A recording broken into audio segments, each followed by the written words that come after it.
to the New Indian. This is a special conversation on the recent visit of the Prime Minister of India to the United States. We will be talking to Dr. Vijay Sazawal, an NRI based in the US, who also has 40 years of experience in the nuclear industry. He is a policy analyst and a commentator. Welcome to the New Indian, Dr. Sazawal. Thank you very much. It's a pleasure to be with you. Yeah. So I would really like to know, how is the NRI community in the US viewing Prime Minister Modi's recent visit to Washington, D.C. and New York, the kind of treatment he received, the kind of red carpet welcome the Democrats in the Capitol Hill gave to Prime Minister Modi? What does that indicate? And how is the NRI community viewing it? Well, this is a question with, which has a multidimensional answer. But if you look at the community at large in general, everybody is pleased with it. I didn't see anybody actually being upset about it. In fact, most are, I would say, proudly affiliating with the fact that this is New India and this is a prime minister which has brought a certain identity to India and its stature in the world. And I think I heard somebody else say very interestingly that, which I agree with, which is, well, there was always space in the US for the creamy layer, the one that is basically heading Google's and Silicon Valley and Microsoft and like. But his visits, the visits of the Prime Minister Modi, actually bring pride and importance to also the other Indian Americans who now feel there's a space for Indian Americans as a whole to be identified as a community with a respectable standing internationally. So the by and large, the Indian American diaspora is very happy. Feels in a sense empowered to do bigger and better things in their new country, which is the United States. So I would imagine there will be a lot more people now going for public offices, even more than what they have in the past. More people going for more visible jobs in journalism and things like that. I think India has a new recognition in this country, much better and much superior and more respectable than it ever has had in the past. What is the reason for this new recognition where Indians are feeling that they really now got the space that they deserved? What has changed? And also, is it a big deal that Democrats are giving so much space to the Prime Minister, whom they were vilifying for such a long time, whom they were lashing out at every platform? What is the significance of so much attention and the space that has been created? See, there is a historical, I have to go beyond what you asked in the question, because I think you, as well as your listeners, deserve to know the evolution of this relationship. That is very important, because the relation actually took a different paradigm shift in when President Clinton was a Democrat, came into power, and his Commerce Secretary Ron Brown actually identified India as a country for the future. But their vision was really limited, which turned out to be what I will call the mango diplomacy. So that was a period of mango diplomacy, and I think it would have stayed in that kind of a benign, low-level, high-interest country of some stature, but not of a great stature. I think that was a democratic vision. The change that took place, quite honestly, you mark the date. The change that took place was 11th May, 1998. That is when Pokhran 2 tests were done. Now, at that time, again, the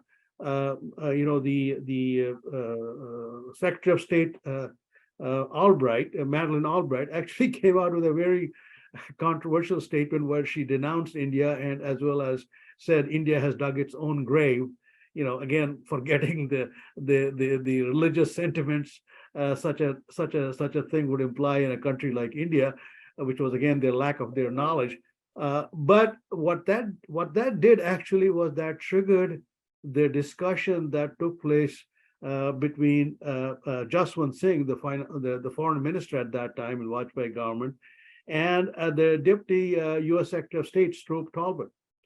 Now that actually ended up to be 14 meetings that started in June of 1990. So within a month, as much as outwardly Americans were upset, the fact was immediately they recognized India as a nuclear power, and they said, well, things cannot go business as usual with India. So they started engaging India to understand what India was trying to do and what their plans were, what was their future, what they saw it. And India, of course, in those discussions came to understand what the American system works. So those meetings were very, very important, the ones with Jaswant Singh and Stroop Talbot. But the bottom, and again, they are in the Democratic administration, but the bottom line was what Democrats said is there is no way we can have a good relation with India because this all-encompassing Non-Proliferation Act absolutely inhibits any kind of a relationship with India. And so Jaswant Singh said quite nicely, then why don't you, get rid of it if you are, and he said, well, I can't, and we can't. No democratic president will ever sign on a piece of paper such a disqualification or such a removal as long as India does not sign the NPT. Well, that's one thing said, India is not going to sign NPT. And so he said, well, India, we're not going to have any better relationship than a mango diplomacy that we have already on. So it was understood at that time that that's where it is. And then, of course, when Bush came on, and Bush, especially with his ambassador to India, Robert Blackwell, they knew that there was a restriction, all-encompassing gate which had to be crossed over, and that gate was basically the nuclear, having a nuclear deal. And it was very funny because on the other side, on the Indian side, Mr. Manmohan Singh wasn't sure. He wanted to have a deal because he thought he would never get it through Parliament. So it is actually the Bush administration, Robert Blackwell, Condi Rice. Those are the people who are pushing because they're saying we want a better relationship with India, but we can't have it if we don't sign it. You guys got to understand this deal cannot. India's U.S. relationship cannot go on, cannot prosper, cannot flower without that agreement. And so we had an unusual situation where, of course, Democrats fought it tooth and nail in the Congress.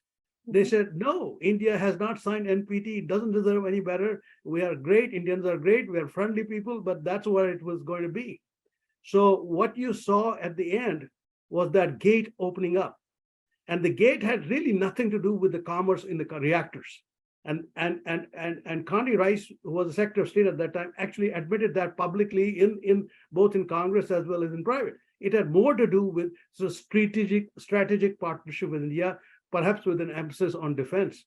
So let me interrupt you here. So you are really saying that Democrats did not really recognize the importance of having a strategic partnership with India, but Republicans did. Absolutely. That's what I'm saying. I'm saying that sentiment is still within the core of the system. It's like abortion, anti-abortion. It is what defines the Democratic Party is still the scar that India has been given this special favor without having signed the NPT. It has been given a de facto nuclear power status. That does not settle well with Democrats. Now they have to also grapple with the fact now we have a new 500-pound girl out there, which is China.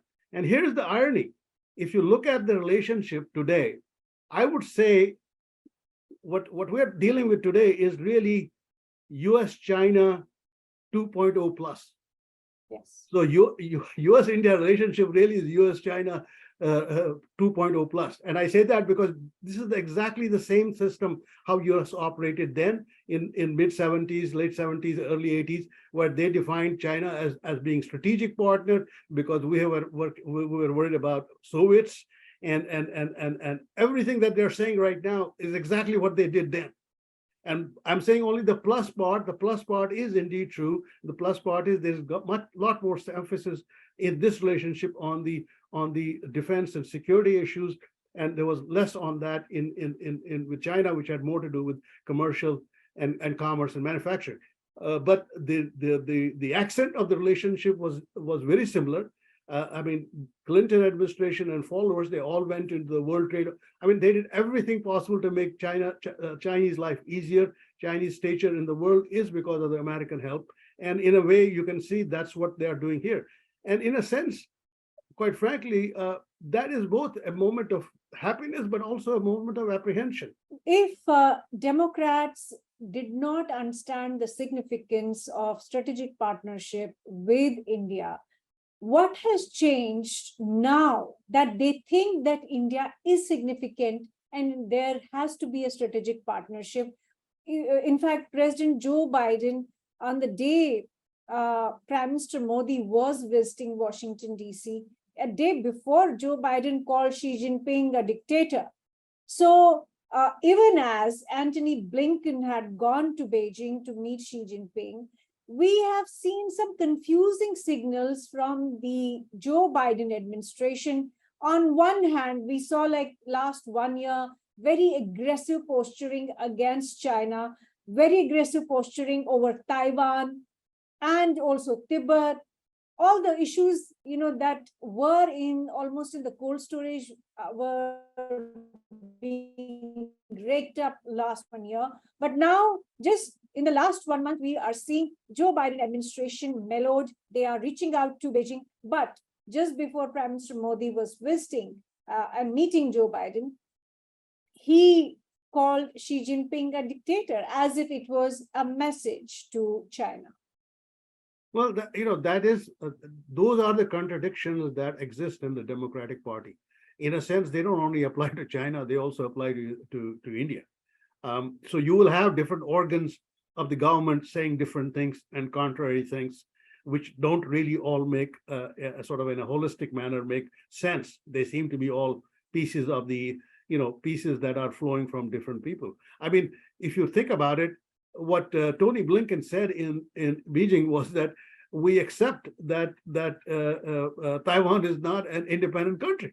Now, you would think, having said that everything else should flow normally. In other words, you shouldn't be giving it a recognition of an independent state with a recognition of. So, these are the contradictions in the U.S. policy, and I. In general, contradictions are in both parties, but there is no question in my mind that Democratic Party has much more contradictions within it than Republicans, because Republicans are pretty black and white in many things, whereas Democrats tend to be all-inclusive, and that doesn't sometimes work. You've got to have a certain position on certain things. Actually, worse from President Biden's point of view, he not only called them a dictator, but he said in a subsequent clarification, well, I can't think of them in any other way than what I said already to you guys. So he was basically reiterating that he really does believe he's a dictator. So, I'm sure Chinese understood exactly what he said even in the follow-on clarification. And those are the things that they have to deal with. But there's a bigger problem as such, which I've explained to a lot of people. The United States does have a problem on understanding how civilizational states, what their psyche is, what their mental outlook is, how they operate. And one of the big things in civilizational states is really not only is the depth of their history, which means for them the clock didn't start yesterday or 100 years back or even 1,000 years back, but more importantly, they are shaped by a certain dimensions where self-esteem, where honor, where integrity, they have different meanings for those people than for in Americans in a traditional way. In America, by and large, everything is a transaction. Everything has a transactional value. That's why there are so many lawyers in this country. All they all they're working 24/7 is finding a transactional value for something that has gone wrong, or that is going to go wrong, or that's not has not gone wrong. It's a very different This, culture. this inability to deal with civilizational states, this obsession with having transactional relationships. Is this across the aisle? Is this true for both Republicans and Democrats? Yes, that's an American feeling. Yes, that's very true. That's very true. And I think the thing that I think Republicans put greater emphasis on national security, and that's why they have in this particular case they're very clear on how Chinese should operate. But the issue from the Democratic side is still not very clear.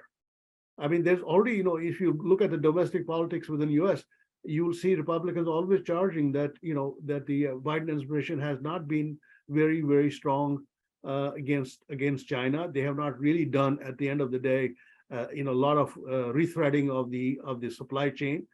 Quite honestly, not many many companies have departed from.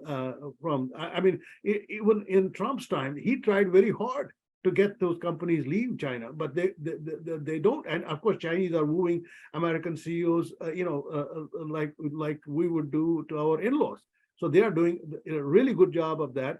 And there's not a really strong compulsion for them to do. The only thing that most of these American companies are now doing is looking at plan B just in case things worsen up with them to the same degree that has happened in Russia.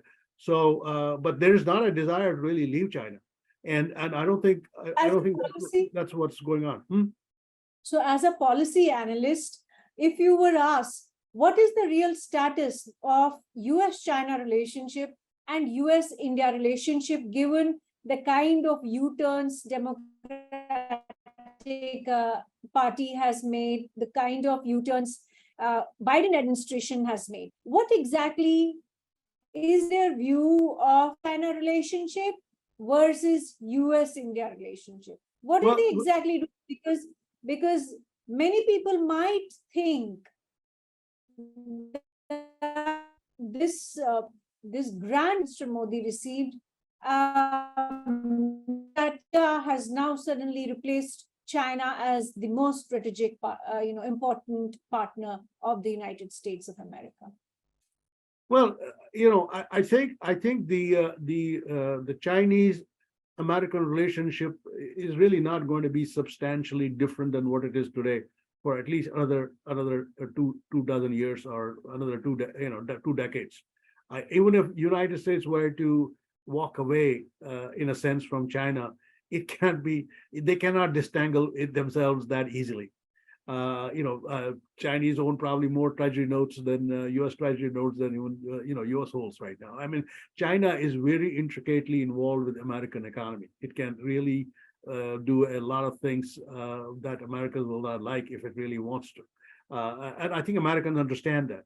So the American politicians basically have a challenge of how to kind of jiggle all those balls in the air.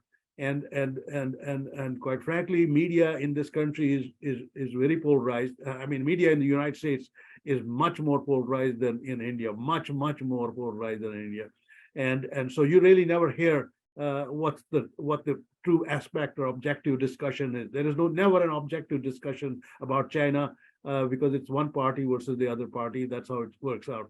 Now, with relationship to India, quite honestly, I think unsaid in that relationship are expectations, and I think India has its own red lines too. My own sense is, as long as the United States does not decide who should be India's friends or enemies, I think India can live up with that kind of a relationship with the United States, which will be kind of always like a sort of a tumultuous couple, always having minor issues here and there, but I think the red line will be for India if United States says you better cut off the relationship with country X or Y or Z because they are our enemies and should be your enemies, and you're not. And I think that will be a defining line for India. I think everything else probably they will live with. There has been always in the past this feeling that somehow Indians were, secretly or otherwise in the pockets of the Russians. I think they understand that was a very immature assessment, and there's not a Russian spy at every place and every office and every corner who is going to give every bit of information back to Russia in a matter of minutes. I think that ignorance is slowly dissipating. I think they're understanding India is a country of with the law and order, with a very strong and stable administration, networks that work very well, and so there's a lot of respect for India even between both parties, no question about it. But I think at the end of the day, that will how the relationship will actually endure is what are the expectations that the United States will place on India, and whether India will meet or will not meet those expectations. Well, if we just go by the optics of the recent visit of the Prime Minister, there was elation in India. There was, it seemed clearly, elation in the Indian diaspora community in the US.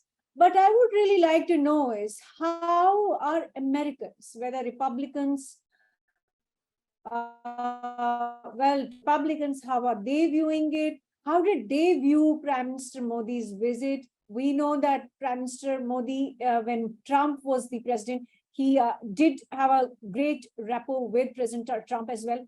How are these two different sets of people? As you rightly pointed out, there's a lot of polarization in the US media, and therefore your narrative within the US. What is there a difference of view among these two sections of the US?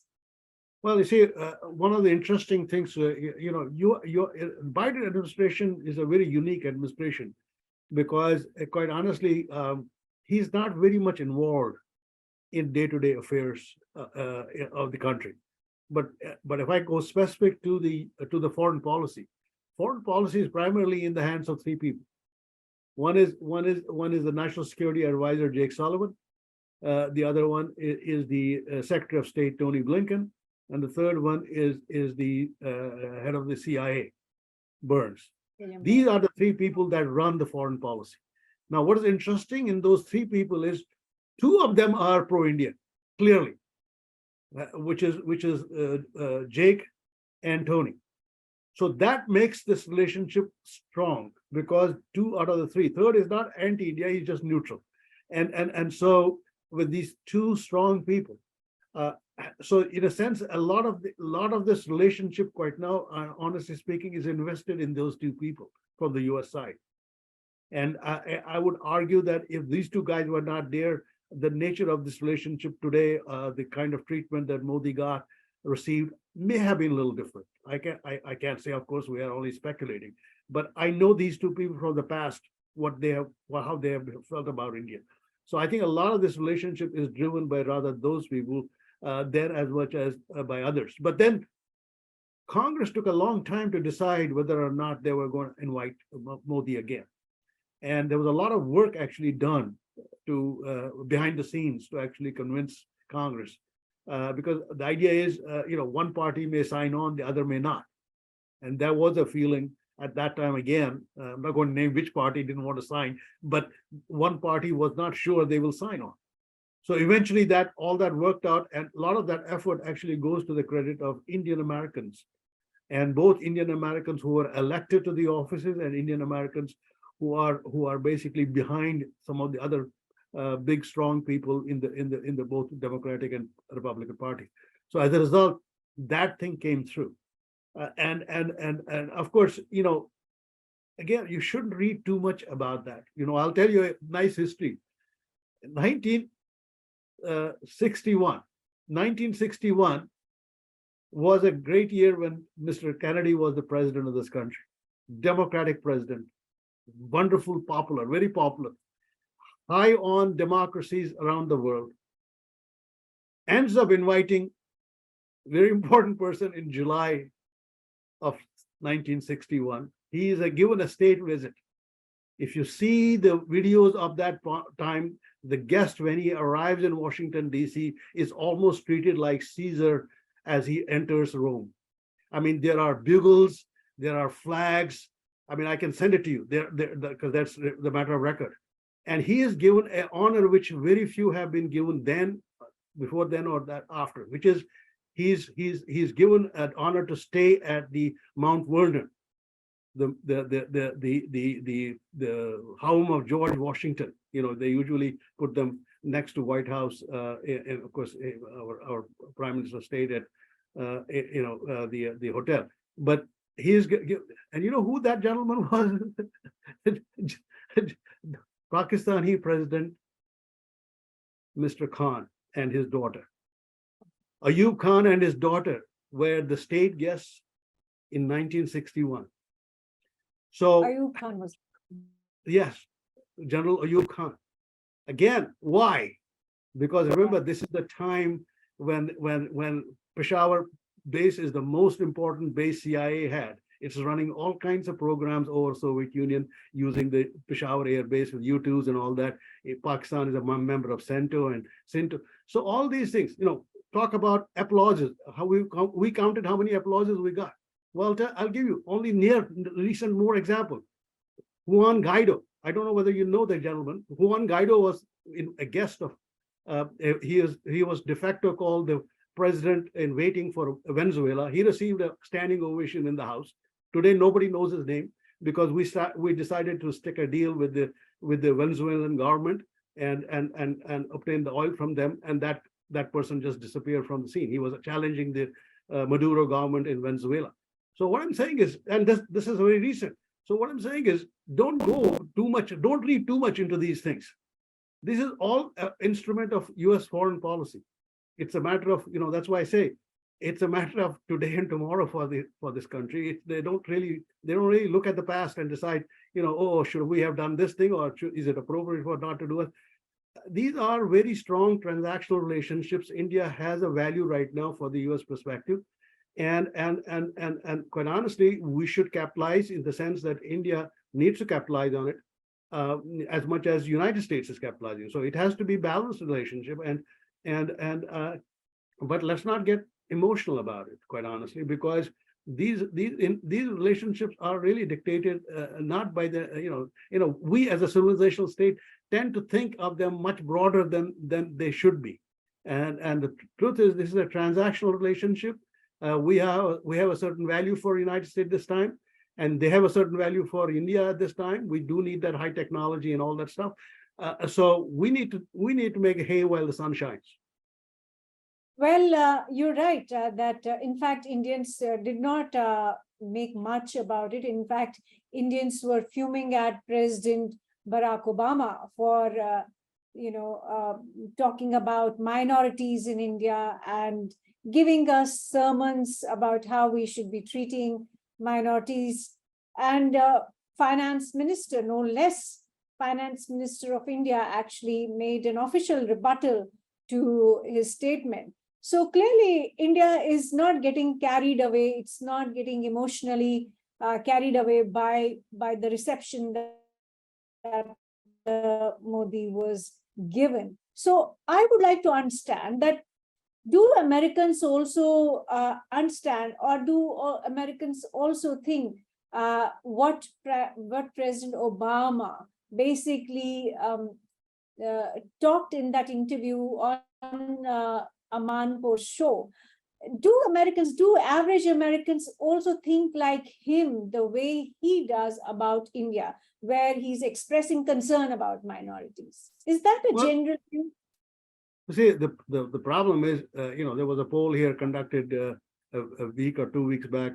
People were asked, have you heard the name Modi? And it was like 35% or 40% or something like that, small number. The problem is there is not much news about India in general here. I mean, even when Mr. Modi came here, there was very little reporting, and most of it was hidden somewhere else, except maybe on the day he spoke in Congress, he may have gotten a front page. But by and large, I remember when he arrived here, I was looking at BBC. They used to start, every day have international news. They didn't cover him at all. So so there's not much of a knowledge about what's what. So, excuse me. So, so we people here that really don't know much about it. Now, if somebody would ask, this is what Mr. Obama said, I'll tell you, the Democrats will immediately give him high credence and credibility, and Republicans will denounce him even without hearing what he said. The views in this country are very, very, sort of polarized from the point of view of who is speaking and what is he saying. So, Democrats still, by and large, do support all these organizations that have come out about the issues dealing with the minorities and human rights in India. And you see, as a person who is intimately knowledgeable about the landscape in India, that worries me. That doesn't worry me, about India, because India will survive no matter what. But that worries me. What is the quality of the news about other countries that they give us here? Yes. What is the quality of the news about Russia they gave us there? What is the quality of the news about South America, Brazil, about Africa? If that is the same quality of news that they give us about India, then you have to be afraid. You have to know that these guys aren't giving you the right news. They're giving you a perspective that they carry, and they want to convince you that is what is the truth. And this is something that people don't think about very hard here. Even Indian American diaspora doesn't. They don't think about the fact that, hey, if they are saying news about India and you agree that news is not correct, how do you put a lot of assurance on the news that you're getting in this country, supposedly about other countries? And I question that. I question that all the time, that the quality of news in this country is so one-dimensional. So much narrative follows essentially what the US government narrative is, that you really don't know what the truth is elsewhere. This is a big challenge for us living in America. So basically, you're saying that whether it's Obama or whether it's Pramila Jayapal, Ilhan Omar, this whole circle of Democrats who basically have been vilifying Prime Minister Modi, have been vilifying India, have been constantly attacking India for over Muslim minorities. They don't really, this is not a view that is that resonates with the majority in the US. I agree. Most don't really know, because they will, if you're a Democrat, most likely you will say, well, if they are saying it, then it must be true. Because I said, general public wouldn't really know. No, general public wouldn't, because they don't know much about what's going on there, and they by and large, in a sense, Indian American diaspora actually is the single biggest spreader of the news about who the Indians are. I mean, everybody in this country, Democrat, Republican, will always tell you, hey, my neighbor is an Indian American and he is a nice person. They are good people. They're not loud. They believe in laws. They don't cause any trouble in the neighborhood. Their children are excellent, man. I wish I had my kids going to Harvard and all these top schools that their kids go to. So our image of India that the traditional Americans talk about is really made by the Indians who live here in their midst. It's not made by the news that comes on the screen, because the political operatives follow their party and party line. But public at large, the whole core of independence that really define this country, they pretty much go by their first-hand experiences. And I can tell you universally, the first-hand experiences of anybody in any neighborhood in the United States, if they have seen an Indian American family, they really respect them beyond words, because they wish they had that sort of, for example, I'll tell you, in my family, we had at one time, because both my father and my father-in-law were passed, we had both my mother and mother-in-law living with us for nearly 2 decades. I mean, this was a mind-blowing act for Americans when they would know about that I have my mother and mother-in-law living in our own house. And I used to get so many calls saying, is it true that your mother and mother-in-law both live with you and it's peace in the house? I mean, they are very much aware that Indian Americans have a higher standard in terms of their, their ethics and morality and that like. And I think Americans really do appreciate that aspect, and that's really what makes for them India a great country. Well, on that beautiful note, I will say thank you. It's been a very enlightening conversation. Thank you, Dr. Sazawal. Thank you.